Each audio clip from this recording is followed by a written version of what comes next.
થાળીની અંદર રોટલો, માખણ, ગોળ, છાશ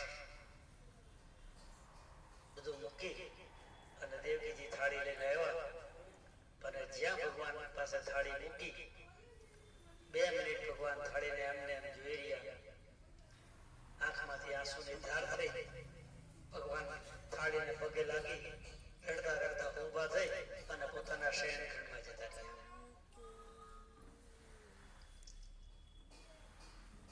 ઉદ્ધવજી નવાઈ લાગી કે આ તો ભગવાનનો પ્રિય ખોરાક છે. ભગવાન જમ્યા વગર અને રડતા રડતા આજ સુધી મેં કૃષ્ણને રડતા નથી જોયા. અને ઉદ્ધવજી પાછળ પાછળ ગયા.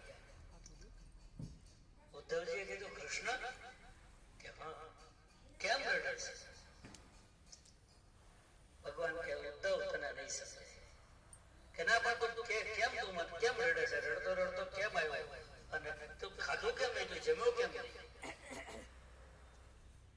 ઉદ્ધવે કૃષ્ણ ભગવાને કીધું ઉદ્ધવ મારી માને કહી દે દેવકીને કે આજ પછી થાળીમાં ક્યારેય મારી થાળીમાં માખણ,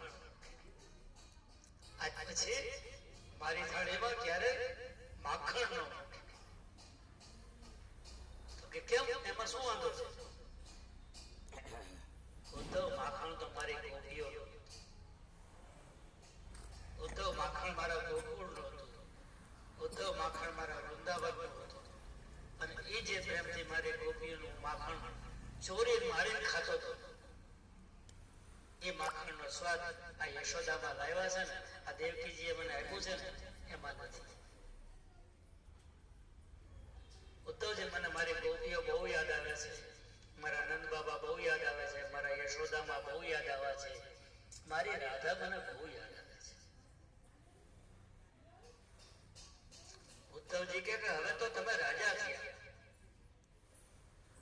હવે તો તમે રાજા થયા, હા ભૂલી જાઓ ગોકુળ. અને હવે તો એ ભૂલી ગઈ હોય બધા. અને ભગવાને કીધું કે ઉદ્ધવ હું તો ભૂલી જવા તો મારે ભૂલી જવા છે, ભૂલવા તો હું માંગુ છું, પણ મને એ બધા યાદ કરે એનું શું? મને એ બધા યાદ કરે છે એનું શું? જો એ ભૂલી જાય તો હું ભૂલી જાય.